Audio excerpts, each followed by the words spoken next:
प्यारे विद्यार्थियों, मैं Ashok Chhachhia, assistant professor political science, LBS government college Kotputli. आज का अपना टॉपिक है थॉमस हॉब्स। थॉमस हॉब्स के जीवन परिचय और उसका वैज्ञानिक भौतिकवाद हम इससे पहले अध्याय में पढ़ चुके हैं। आज हम पढ़ेंगे हॉब्स के संप्रभुता संबंधी विचार। हॉब्स के राजनीतिक चिंतन में उसकी संप्रभुता संबंधी धारणा का विशेष महत्व है। हॉब्स से पूर्व बोंदा ने संप्रभुता को परिभाषित करते हुए कहा था कि संप्रभुता वह है, यानी संप्रभुता नागरिकों व प्रजाजनों के ऊपर सर्वोच्च शक्ति है जिस पर कानूनी बंधन नहीं है। किंतु व्यवहार में बोंदा के संप्रभुता संबंधी जो सिद्धांत है उसके ऊपर प्राकृतिक कानून, ईश्वरीय कानून और संवैधानिक कानून आदि को स्वीकारा गया है। किंतु हॉब्स की विशेषता यह है कि उसने संप्रभुता पर सभी प्रकार के प्रतिबंधों का अंत करके उसे सही अर्थ में पूर्ण, सर्वोच्च, निरपेक्ष, निरंकुश, अभिजात्य, अविभाज्य बनाया है। और इस प्रकार से हॉब्स ने संप्रभुता के महत्व को बताते हुए C.E. वाहन ने लिखा है कि हॉब्स ही ऐसा दार्शनिक है जिसने सर्वप्रथम इस बात का अनुभव किया कि राज्य के पूर्ण सिद्धांत में मूल विचार संप्रभुता का है। उसने ही सर्वप्रथम संप्रभुता के स्थान, कार्यों एवं सीमाओं को निश्चित करने की आवश्यकता पर बल दिया है। हॉब्स ने संप्रभुता की परिभाषा निम्न प्रकार की है कि संप्रभु वह व्यक्ति है जिसे एक विशाल जनसमूह ने स्वेच्छापूर्वक एक दूसरे से समझौता करके इस उद्देश्य से अपना कर्ता अर्थात प्रभु बना दिया है कि वह उनकी शांति और सुरक्षा के लिए इन सबकी समस्त शक्तियों व साधनों का आवश्यकता अनुसार प्रयोग कर सकता है। इस परिभाषा से स्पष्ट है कि हॉब्स के संप्रभुता के माध्यम से हॉब्स ने संप्रभु के माध्यम से संप्रभुता को ही स्पष्ट किया है। यानी हॉब्स ने उस समय एक समझौता हुआ हॉब्स के समय, और उस समझौते के अनुसार वह समझौता व्यक्तियों के बीच में हुआ। उन्होंने यह समझौता किया कि हम सभी अपने अधिकार और अपने कर्तव्य अपने एक प्रभु जो समझौते से बिल्कुल अलग है उसको सौंपते हैं कि वह हमारी सुरक्षा करेगा, हमारी शांति की रक्षा करेगा। यानी ज़रूरत पड़ी, जैसी आवश्यकता पड़ी वैसे उससे करे, वैसा वो समझौता किया और उसने समझौते को उससे दूर रखा।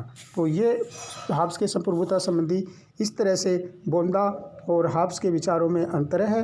हॉब्स ने जीन बोंदा उसने अपनी संप्रभुता के ऊपर ईश्वरीय कानून अर्थात प्राकृतिक कानून और संवैधानिक कानूनों का बंधन माना है, लेकिन हॉब्स ने इस प्रकार का कोई बंधन स्वीकार नहीं किया है। अर्थात उसकी संप्रभुता जो है वह निरंकुश, सर्वोच्च, सर्वोत्तम, अविभाज्य आदि है। तो अब हम देखते हैं हॉब्स की संप्रभुता की धारणा की विशेषताएं। नागरिक समाज का अनिवार्य अंग। हॉब्स ने संप्रभुता को नागरिक समाज या राज्य का अनिवार्य अंग माना है। राज्य एवं संप्रभुता का जन्म एक साथ होता है और वे राज्य के अभाव में अर्थात एक दूसरे के अभाव में वे कल्पना भी नहीं कर सकते। जहाँ नागरिक समाज यानी राज्य होगा वही संप्रभुता भी होगी, अन्यथा उसके अभाव में अराजकता होगी। यह राज्य में संप्रभुता की शक्ति ही है जो सही अर्थ में प्रकृति की अवस्था का अंत करती है। यानी उसने कहा है नागरिक समाज अर्थात राज्य का अनिवार्य अंग है। राज्य और नागरिक तभी तक रह सकते हैं जब तक कि संप्रभुता यानी राज्य और संप्रभुता का जन्म एक साथ ही होता है।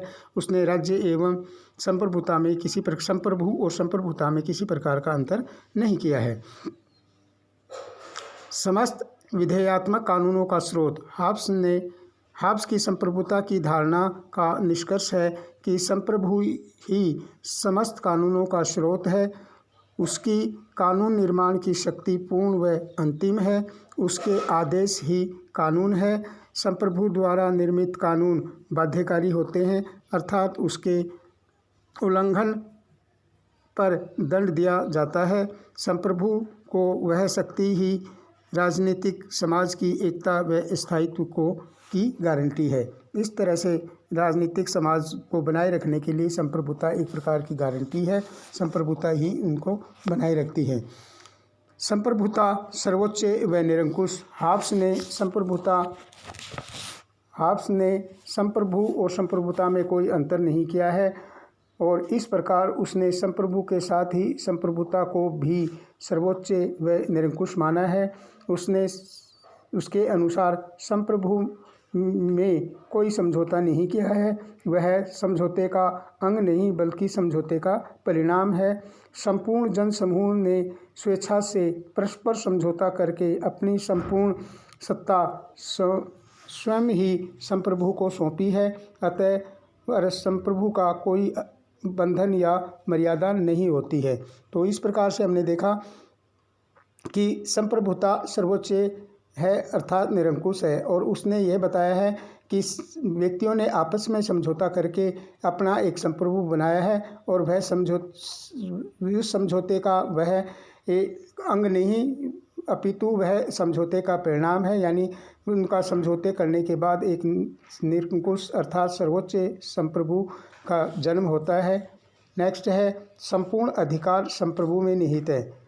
राजनीतिक समाज के संपूर्ण अधिकार संप्रभु में निहित होते हैं और वह भी अन्य सभी को अधिकार प्रदान करता है अर्थात संप्रभु अधिकारों का स्रोत है।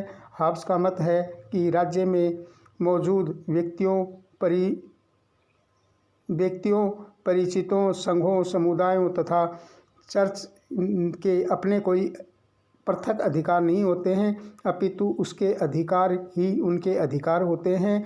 वे सभी संप्रभु में कार्यरत हैं। हाब्स किसी भी प्रकार के शक्ति विभाजन अथवा शक्ति संतुलन के विरुद्ध है क्योंकि इस स्थिति में संप्रभुता अविभाज्य नहीं रह सकती है। अर्थात हमने देखा कि संपूर्ण अधिकार संप्रभु में ही निहित हैं। उसके जो यानी नागरिक समाज में मनुष्य समुदाय, जो अन्य समुदाय हैं, संघ हैं, ये सब के सब इसी संप्रभु से शक्ति प्राप्त करते हैं और अपना काम करते हैं। अगर इस तरह से इनके टुकड़े कर दी जाए, इनको अलग अलग शक्ति दे दी जाती है तो संप्रभुता अविभाज्य नहीं रह सकती अर्थात वो विभाजित हो जाती है। न्याय का एक तत्व स्रोत। हाब्स ने संप्रभुता को न्याय का स्रोत माना है और इस प्रकार उसे प्रजा के विवादों का हल करने का पूर्ण व अंतिम अधिकार है। इसके लिए न्यायाधीश शासन के सिंहासन से नीचे के शेर हैं अर्थात न्यायाधीशों को न्याय करने की शक्ति एवं संप्रभु द्वारा सौंपी गई है। इस प्रकार उसने न्यायिक स्वतंत्रता के सिद्धांत का खंडन किया है। संप्रभु स्वयं न्याय का स्रोत है, अतः उसने किसी कार्य अथवा आदेश को न तो अन्यायपूर्ण कहा जा सकता है और न ही उसे दंडित किया जा सकता है। यानी न्याय का एकमात्र स्रोत भी संप्रभु ही होता है।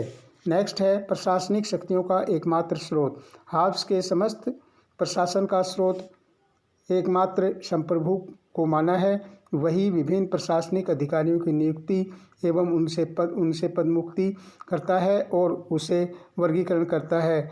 वहीं उन्हें आदेश देता है कि शासकों की शक्तियों व अधिकार उनके द्वारा ही दिए जाते हैं। तो इस प्रकार बच्चों हमने आज का ये टॉपिक देखा। इसमें कुछ बातें और भी हैं जो मैं आपको अगले वीडियो में बताऊंगा, क्योंकि आज का वीडियो इतना ही सही है, क्योंकि ज़्यादा बड़ा वीडियो अपडेट नहीं हो पाता है। तो मैं कल इसके बारे में और विस्तार से बताऊंगा। धन्यवाद।